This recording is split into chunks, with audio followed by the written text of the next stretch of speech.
ہمدردی۔ پیارے بچوں، ایک دفعہ کا ذکر ہے، کسی باغ میں ایک بلبل رہتا تھا۔ یہ بلبل سارا دن اپنے ساتھیوں کے ساتھ فضاؤں میں اڑتا پھرتا اور شام کو اندھیرا پھیلنے سے پہلے ہی اپنے گھر واپس آ جاتا۔ یوں اس کی زندگی ہنسی خوشی گزر رہی تھی۔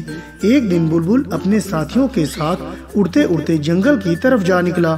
جنگل کی نئی فضاؤں میں اڑتے ہوئے بلبل کو معلوم ہی نہ ہوا کہ وہ کس وقت اپنے ساتھیوں سے بچھڑ گیا۔ اپنے ساتھیوں سے بچھڑنے پر بلبل بہت پریشان ہو گیا۔ اس نے واپس جانے کا ارادہ کیا، لیکن وہ اپنے گھر کا راستہ بھول چکا تھا۔ گھر کا راستہ تلاش کرتے کرتے شام ہو گئی اور اندھیرا پھیلنے لگا تو بلبل کی پریشانی اور بڑھ گئی۔ بلبل سارا دن اڑتے اڑتے تھک چکا تھا۔ وہ ایک درخت کی شاخ پر بیٹھ کر سوچنے لگا کہ اب رات کے اندھیرے میں اپنا گھر کیسے تلاش کرے گا، لیکن اس کی سمجھ میں کوئی ترکیب بھی نہیں آ رہی تھی۔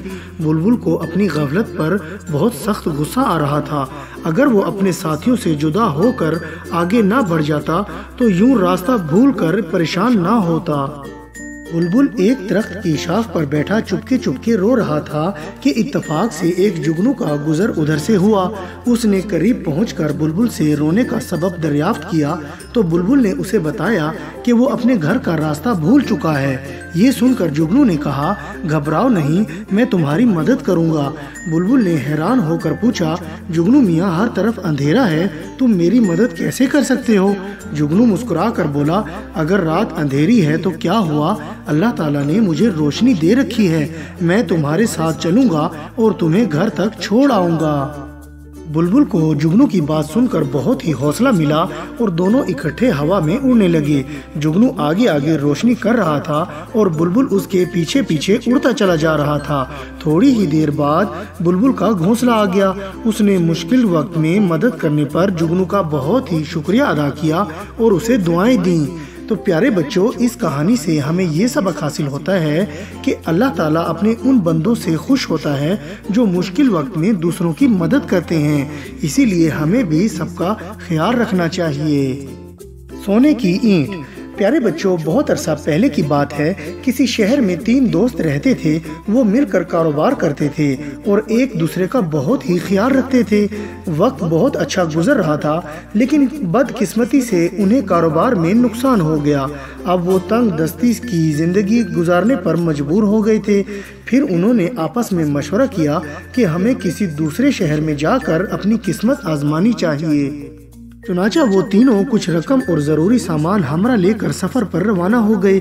راستے میں ان کا گزر ایک جنگل سے ہوا۔ وہاں ان کی نظر کسی چمکتی ہوئی چیز پر پڑی۔ تینوں دوست اصل حقیقت کو معلوم کرنے کے لیے اس کے قریب پہنچے تو حیران رہ گئے، کیونکہ وہ ایک خالص سونے کی اینٹ تھی۔ مفلسی کے دنوں میں یوں اچانک سونا مل جانے پر تینوں دوست بہت ہی خوش ہوئے۔ انہوں نے اس غیبی مدد پر اللہ تعالیٰ کا شکر ادا کرتے ہوئے یہ فیصلہ کیا کہ سونے کی اینٹ کو 3 برابر حصوں میں تقسیم کر لیا جائے۔ کچھ گپیوں کے دوران انہیں بھوک ستانے لگی۔ اب انہیں پردیس جا کر محنت کرنے کی کوئی ضرورت نہیں تھی۔ چنانچہ انہوں نے اپنے ایک ساتھی کو کچھ پیسے دے کر قریب کے گاؤں میں بھیج دیا تاکہ وہ کھانے پینے کا سامان لے آئے۔ جب وہ گاؤں کی طرف روانہ ہو گیا تو باقی دونوں دوستوں نے سوچا کہ اگر ہم اپنے تیسرے ساتھی کو واپس آتے ہی ختم کر دیں تو سونے کی اس اینٹ کو 2 برابر حصوں میں تقسیم کر سکتے ہیں۔ لالچ نے انہیں بالکل اندھا کر دیا تھا۔ ادھر تیسرا دوست بھی لالچی اور بے ایمان ہو چکا تھا۔ اس نے گاؤں میں پہنچ کر پہلے تو خوب پیٹ بھر کر کھانا کھایا اور پھر اپنے ساتھیوں کے لیے کھانا خرید کر اس میں زہر ملا دیا تاکہ وہ دونوں زہریلا کھانا کھاتے ہی اس دنیا سے کوچ کر جائیں اور سونے کی اینٹ صرف اسی کے حصے میں آئے۔ جب وہ زہر ملا کھانا لے کر واپس پہنچا تو دونوں ساتھی تاخیر سے پہنچنے پر بہت ناراض ہوئے اور حملہ کر کے اسے جان سے مار ڈالا۔ اپنے ساتھی کو قتل کرنے کے بعد وہ اطمینان سے زہر ملا کھانا کھانے لگے، لیکن چند نوالے کھاتے ہی ان دونوں کی طبیعت بھی خراب ہو گئی اور انہوں نے تڑپ تڑپ کر وہیں دم توڑ دیا۔ اس طرح لالچ نے ان تینوں کی جان لے لی، مگر سونے کی اینٹ ابھی تک وہیں پڑی رہی تھی۔